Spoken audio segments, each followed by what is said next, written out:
आई वडिलांचे आशीर्वाद असलेला माणूस सर्वात श्रीमंत व सर्वश्रेष्ठ माणूस हरिभक्त परायण सुधाकर इंगळे महाराज। ज्या माणसावर आई वडिलांचे आशीर्वाद असतात तो माणूस जगातील सर्वात श्रीमंत आणि सर्वश्रेष्ठ माणूस असतो।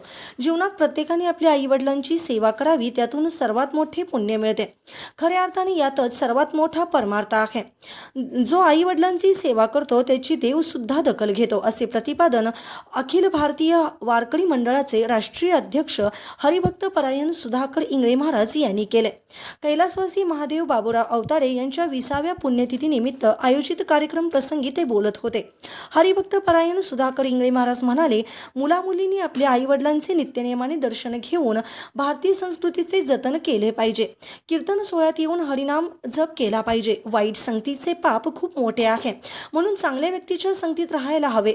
आई वडिलांच्या थोर पुण्याईमुळेच पंढरपूर मंगळवेढा मतदारसंघाचे प्रतिनिधित्व करण्याची संधी आमदार समाधान अवताडे यांना मिळाली आहे। यावेळी ज्येष्ठ नेते बबनराव अवताडे, श्री दामाजी संस्थेचे अध्यक्ष विष्णुपंत अवताडे, तसेच आमदार समाधान अवताडे, माजी आमदार प्रशांत परिचारक, माजी मंत्री प्राध्यापक डॉक्टर लक्ष्मणराव ढोबळे, प्राध्यापक शिवाजीराव काळुंगे, तसेच उद्योजक संजय अवताडे, भाजपचे जिल्हाध्यक्ष शशिकांत चव्हाण, जिल्हा परिषद उपाध्यक्ष इंद्रजित पवार, तसेच राष्ट्रवादी काँग्रेस पार्टी व्यापारी आघाडीचे प्रदेशाध्यक्ष नागेश फाटे, युवक नेते प्रणव परिचारक, नगराध्यक्ष सुनंदा अवताडे, उपनगराध्यक्षा प्राध्यापक येताळा भगत, तसेच रतनचंद शहा, सहकारी बँकेचे चेअरमन राहुल शहा, दिनकर मोरे, बाबूराव गायकवाड, सिद्धेश्वर अवताडे, सोमनाथ अवताडे, मनोज यादव, नवनाथ पवार, आनंद ताड यांच्यासह अनेक आजी माजी नगरसेवक, आजी माजी जिल्हा परिषद व पंचायत समिती सदस्य, भाजपा व महायुतीचे पदाधिकारी, कार्यकर्ते, जिल्हा परिषद सदस्य, पंचायत समिती सभापती तसेच सदस्य, तसेच सर्व नगरसेवक, विविध गावचे सरपंच, ग्रामपंचायत पदाधिकारी, प्रशासकीय अधिकारी, कर्मचारी आणि इतर नागरिक व महिला भगिनी मोठ्या संख्येने उपस्थित होते। पण नाही, श्रद्धेच्या माग कधीही धावू नये, कारण श्रद्धेनं लौकिक मागायचं नसतं, श्रद्धेनं आत्मिक मागायचं असतं। ही खरी श्रद्धा। महाराला आपण महाळ म्हणतोय, पंचांग त्याला श्राद्ध म्हणतात। पंचांगामध्ये महाळ हा शब्द नाही, श्राद्ध हा शब्द आहे। दरवर्षी श्राद्ध येत असतं आणि ते आपण घालायचं असतं, पण अलीकडं अनेक जण आपला व्याप सांगतात आणि महाळ बाजूला ठेवतात। महाळ घातलेच पाहिजे।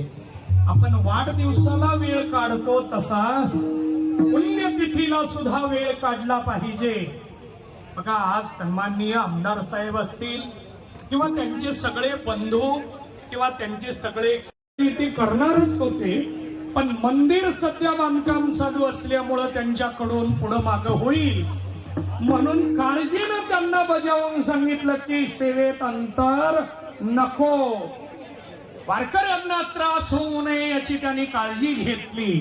आणि मगाशी मी बोलत असताना सांगितलं की दामाजी महाराजांचा, तुकोबारायांचा, पांडुरंगाचा आशीर्वाद मिळाला आणि म्हणून आदरणीय समाधान दादांना या भागाचा पंढरीनाथ भगवान की जय, माऊली ज्ञानेश्वर महाराज की जय, जगद्गुरु तुकाराम महाराज की जय, श्री संत दामाजी महाराज की जय, श्री संत तुकोबारा महाराज की जय, श्री संत कानोपात्रा महाराज की जय। खाली बसा। विठ्ठल सेवेची पंगत पंढरपूर पूर्ण तालुका, मंगळवेढा पूर्ण तालुक्याला 24 तारखेला देण्यात आली आहे। 24 तारखेला दुपारी ती पंगत आहे। गावागावातून, प्रत्येक घरातून किमान 11, 15, 20 पुरणपोळी गोळा करायच्या आणि तिथं आणायचे। परवा लातूरला असा सप्ताह संपन्न झाला आदरणीय माऊलींकडून, ती पुरणपोळी द्यावी त्याचं संकलन पदाधिकारी करतील। महिला मंडळाने सुद्धा त्यामध्ये सहभाग घ्यावा। त्या सप्ताहात जेवढी काही प्रशासकीय किंवा इतर सोय आदरणीय दादांनी शब्द दिलेला आहे, मी परवाच दादांच्या कानावर हा विषय घातला पंढरपूर शहर असेल, प्रांत कार्यालय, जिल्हाधिकारी यांच्या माध्यमातून तिथली सगळी